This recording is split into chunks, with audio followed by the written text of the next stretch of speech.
നമ്മുടെ തോമസ് പൂവണ്ണലച്ചനാണ് ഏറ്റവും അവസാനം ഇവിടെ ഇരുന്ന നമ്മുടെ മുൻ വികാരി. 2019 മുതൽ 2023 വരെ നമ്മുടെ ഇടവകയുടെ വികാരിയായിട്ടിരുന്നു തോമസ് പൂവണ്ണലച്ചനെ. നമുക്കറിയാം പൂവണ്ണലച്ചൻ്റെ ഒരു പ്രത്യേകത വളരെ പോസിറ്റീവ് മൈൻഡഡ് ആയിട്ടുള്ള ഒരു വ്യക്തിയാണ് എന്ന് ഞാൻ കേട്ടിട്ടുള്ളത്.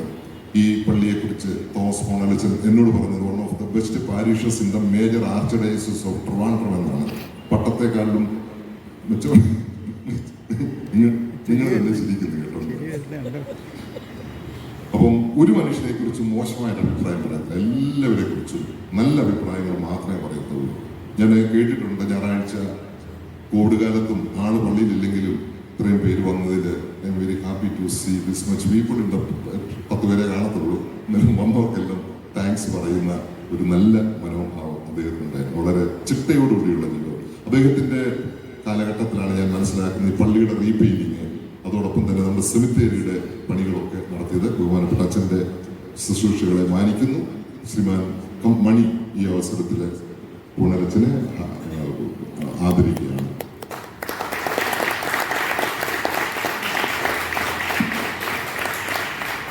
ഇനി നമുക്ക് 2 വൈദികരോടാണ് ഉള്ളത്.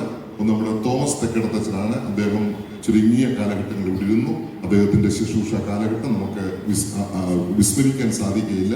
അദ്ദേഹത്തിന് ഇപ്പോഴും നമുക്കറിയാം ഓർമ്മ ഒക്കെ നഷ്ടപ്പെട്ട വാർദ്ധക്യത്തിന്റെ അവശതയിൽ ക്ലർജി ഹൗസിൽ വിശ്രമിക്കുകയാണ്. അദ്ദേഹത്തെ ഞാൻ നേരിട്ട് വിളിക്കാനും ഫോൺ ചെയ്യാനും സാധ്യമല്ല. അതുകൊണ്ട് ഞാൻ അദ്ദേഹത്തിന് നോട്ടീസും ലെറ്ററൊക്കെ അയച്ചിട്ടുണ്ട്. അദ്ദേഹത്തിന് വരാൻ സാധിക്കുകയില്ല. അദ്ദേഹത്തെ നന്ദിയോടുകൂടി ഓർക്കുന്നു.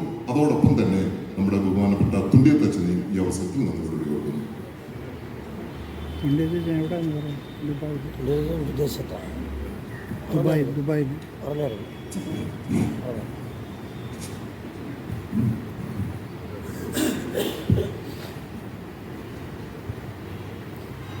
ഏറ്റവും നന്ദിരായ കോർപ്പിസ്കോപ്പ അഗസ്റ്റിനച്ചൻ, പ്രിയപ്പെട്ട കുരുമ്പലത്തച്ഛൻ, ഞങ്ങളേറെ ബഹുമാനിക്കുന്ന പ്രിയപ്പെട്ട പൂവണ്ണലച്ചൻ, പ്രിയപ്പെട്ട അരീക്കിലച്ചൻ, ബഹുമാനപ്പെട്ട സിസ്റ്റേഴ്സ്, പ്രിയപ്പെട്ട മാതാപിതാക്കളെ, സഹോദരികൾ, നിങ്ങളുടെ വികാരിയച്ഛൻ്റെ വാക്കുകൾ പറയുന്നതിന് പഞ്ഞമില്ലെന്ന് എന്നേക്കാൾ അധികമായിട്ട് നിങ്ങൾക്കറിയാം. അപ്പോൾ അതുകൊണ്ട് അച്ഛൻ പറഞ്ഞ നല്ല വാക്കുകൾക്ക് പ്രത്യേകമായ നന്ദി സ്നേഹവും അർപ്പിക്കുന്നു. ആ ഒരു കൂട്ടായ്മയായി വളർന്നു. പ്രിയപ്പെട്ട പൂവണ്ണലച്ചൻ ഇടവകയെക്കുറിച്ച് ശാന്തനച്ചനോട് പറഞ്ഞത് 100% അടിവരയിട്ട് ഞാനും അപ്രകാരം തന്നെയാണ് വിശ്വസിക്കുകയും കരുതുകയും മറ്റുള്ളവരോട് പറയുകയും ചെയ്യുന്നത്.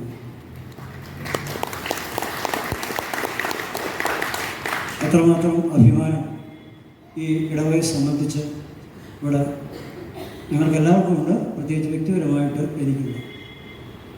നമ്മുടെ ഓരോ കാര്യങ്ങളിലുള്ള നിങ്ങളുടെ സഹായ സഹകരണങ്ങൾ വളരെ വലുതായിരുന്നു. അത് ചെറിയ കാര്യമായിക്കൊള്ളട്ടെ, വലിയ കാര്യമായിക്കൊള്ളട്ടെ. പണത്തിൻ്റെ ദൗർലഭ്യം അനുഭവപ്പെടുമ്പോഴും നിങ്ങളുടെ നല്ല വാക്കുകളും സപ്പോർട്ടും ഒക്കെ എല്ലായ്പ്പോഴും വളരെ ശക്തിമത്തായ പ്രവർത്തനങ്ങൾക്ക് നിർബന്ധിക്കുമായിരുന്നു. അപ്രകാരമുള്ള ഒരു കൂട്ടായ്മയാണ് അടൂർ കൂട്ടായ്മ. ഈ കൂട്ടായ്മ വളരെ അനുഗ്രഹകരമായി മുന്നോട്ട് പോകട്ടെ എന്ന് പ്രത്യേകമായിട്ടും ഓർമ്മപ്പെടുത്തുന്നു, പ്രാർത്ഥിക്കുന്നു. വ്യക്തിപരമായി എല്ലാവരോടും സ്നേഹവും ബന്ധവുമുണ്ട്.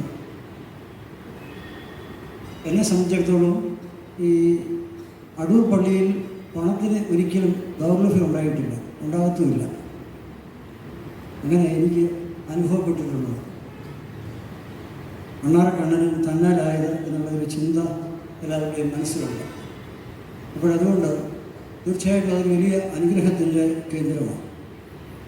നമ്മുടെ പുണ്യാളച്ചൻ വാതിലിപ്പിയും അദ്ദേഹത്തിൻ്റെ അനുഗ്രഹവും കൃപയും ഈ ദേശത്തിനെല്ലാം ഉണ്ടായിട്ടുണ്ട്.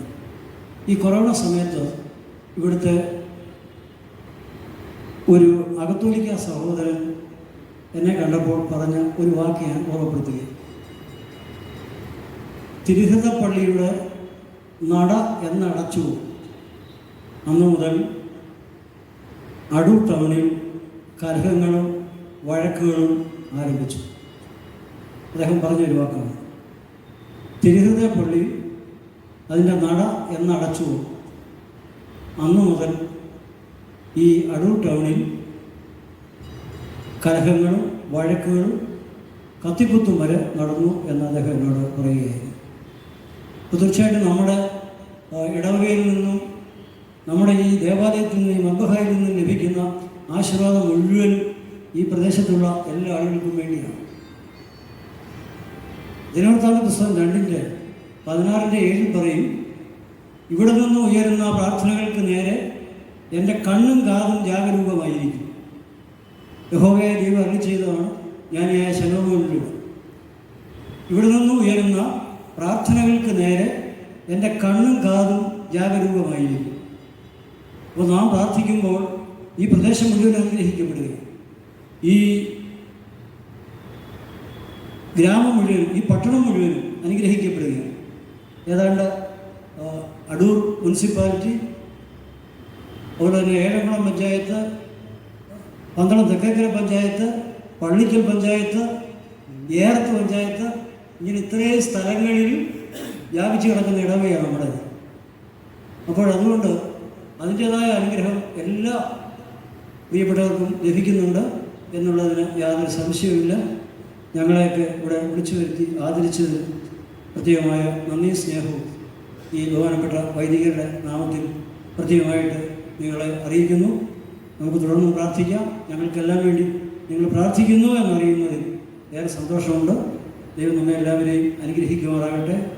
ഈ വലിയ ദൈവിക കൃപാവരം നമ്മുടെ എല്ലാവരുടെയും ജീവിതത്തിൽ ഉണ്ടാകട്ടെ എന്ന് പ്രാർത്ഥിക്കുന്നു. അതിനോട് ചേർന്ന് നമ്മുടെ മാറിമാന്യസ്പിതാവിനോടൊപ്പം ഈ ദേവാലയത്തിന് വേണ്ടി അധ്വാനിക്കുകയും ഇതിന് നേതൃത്വം കൊടുക്കുകയും ചെയ്ത നെല്ലിമൂട്ടിൽ അലക്സാണ്ടർ മുതലാളി, അദ്ദേഹത്തെ ഒരിക്കലും നമുക്ക് ഇടവക ചരിത്രത്തിൽ നിന്നും ഒരിക്കലും മറക്കുവാനോ മായ്ക്കുവാനോ സാധിക്കത്തില്ല. പ്രത്യേകിച്ച് ഇപ്പോഴത്തെ പുതിയ തലമുറയ്ക്ക് അദ്ദേഹവുമായിട്ട് പരിചയമില്ല. മധ്യവയസ്കർക്ക് വളരെ കുറച്ച് പേർക്ക് അദ്ദേഹവുമായിട്ട് പരിചയമുള്ളൂ. പക്ഷേ അദ്ദേഹം സഭയ്ക്കും നമ്മുടെ ഇടവകയ്ക്കും വേണ്ടി അധ്വാനിച്ചതുപോലെ മറ്റൊരു അൽമായ പ്രമുഖനും ഇത്രമാത്രം ഉണ്ടായിരുന്നില്ല എന്നുള്ളതാണ് സത്യം. മാർ യോഹന്നാനീസ് പിതാവ് ഒരിക്കൽ അടൂർ കേന്ദ്രമാക്കി മലങ്കര സുറിയാനി കത്തോലിക്ക സഭയുടെ ആസ്ഥാനം ഉണ്ടാകണമെന്ന് ആഗ്രഹിച്ചത് ഒറ്റ മനുഷ്യൻ്റെ നേതൃത്വ പാഠവും കണ്ടതുകൊണ്ടാണ്. കാരണം ഇവിടെ മാത്രമേ ഉള്ളൂ മറ്റ് സ്ഥലങ്ങളിൽ നിന്നും മറ്റ് ആളുകളിൽ നിന്നും ശത്രുത ഉണ്ടാകാതിരുന്നതും പ്രശ്നങ്ങൾ ഉണ്ടാകാതിരുന്നതും. അതുകൊണ്ടാണ് മാർ യോഹന്നാനീസ് പിതാവ് പ്രത്യേകമായിട്ട് അടൂർ എന്നുള്ള ആ ചിന്ത അദ്ദേഹത്തിൻ്റെ മനസ്സിലേക്ക് കടന്നു വന്നത്. അപ്പോഴത് ഈ ഒരൊറ്റ മനുഷ്യനെ കേന്ദ്രീകരിച്ചാണ് എന്നുള്ളത് നമ്മൾ ഓർക്കണം. അതുകൊണ്ട് അദ്ദേഹത്തിൻ്റെ പാതാര ബന്ധങ്ങളിൽ ആദരാഞ്ജലികൾ അർപ്പിക്കുന്നു. അതിനോട് ചേർന്ന് അദ്ദേഹത്തിൻ്റെ മകൾ സിസ്റ്റർ ഗാന്ധിജി നമ്മുടെ ഈ സ്ക്വയറിൽ പ്രസംഗിക്കുമ്പോൾ അദ്ദേഹത്തിൻ്റെ പ്രസംഗം മലയാളത്തിലേക്ക് വിവർത്തനം ചെയ്തത് ആ സിസ്റ്ററാണ്. ഒരു ട്രെയിൻ യാത്രയിൽ നോർത്ത് ഇന്ത്യയിലുള്ള സിസ്റ്റേഴ്സുമായിട്ട് പരിചയപ്പെട്ട് ആ പ്രിയപ്പെട്ട സിസ്റ്റർ ഊർസലയിൽ സന്യാസ സമയം ചേരുകയും വളരെ വടക്കേ ഇന്ത്യയിലെ ആദ്യത്തെ മലങ്കര സഭയിൽ നിന്നുള്ള പ്രതിനിധി എന്നുള്ള നിലയിൽ ശുശ്രൂഷ നിർവഹിക്കുകയും ചെയ്തു. അതുകൂടാതെ വലിയൊരു റെക്കോർഡ് പുള്ളിക്കാരുടെ പേരിലുള്ള എന്താണെന്നറിയാമോ, കർദിനാൾ ടോപ്പോയുടെ അധ്യാപികയായിരുന്നു റാഞ്ചി. അധികം പേർക്ക് അറിയാമോ എന്നെനിക്കറിയില്ല. കർദിനാൾ ടോപ്പോയുടെ അധ്യാപികയായിരുന്നു പ്രിയപ്പെട്ട സിസ്റ്റർ. അപ്പോൾ ആ ഒരു കുടുംബത്തെ നമുക്ക് ഒരിക്കലും മറക്കാൻ സാധിക്കത്തില്ല. ആദ്യമായി ഉന്നയിക്കപ്പെട്ടവർ, രണ്ടാം ഘട്ടത്തിൽ വന്നവർ, ഇങ്ങനെ വലിയ ശക്തമത്തായ നേതൃത്വം നൽകിയതുകൊണ്ടാണ് ഈ ഇടവക ഇത്രമാത്രം ഉയർന്നത്. നമുക്ക് അവരെ എല്ലാവരെയും ഓർക്കാം. പ്രത്യേകിച്ച് ഇന്ന് നമ്മൾ ഓർക്കുന്ന പ്രിയപ്പെട്ട ജോർജ് കുട്ടി നമുക്കെല്ലാവർക്കും വളരെ പ്രിയങ്കരനായിരുന്നു.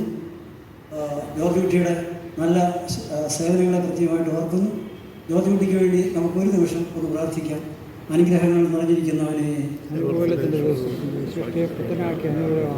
കർത്താവിനുള്ള ആശ്രയത്തോടുകൂടെ മരിച്ച് നിന്റെ വരവിനായി നോക്കി പാർക്കുന്നു. ഞങ്ങൾ മരിച്ചവരെ ആശ്വസിപ്പിച്ച് മുന്നപ്പെടുത്തണമേ. അബ്രഹാമിൻ്റെയും ഇസഹാക്കിൻ്റെയും യാക്കോബിൻ്റെയും മടിയിൽ അവരെ പാർപ്പിക്കണം. വന്നവനും പരിപാലിക്കുന്നവനും ആയവൻ വാഴ്ത്തപ്പെട്ടവനാകുന്നവനും ശരീരങ്ങളും ആത്മാക്കളും ശരിയായ ടെസ്റ്റുമാറാകുന്നു.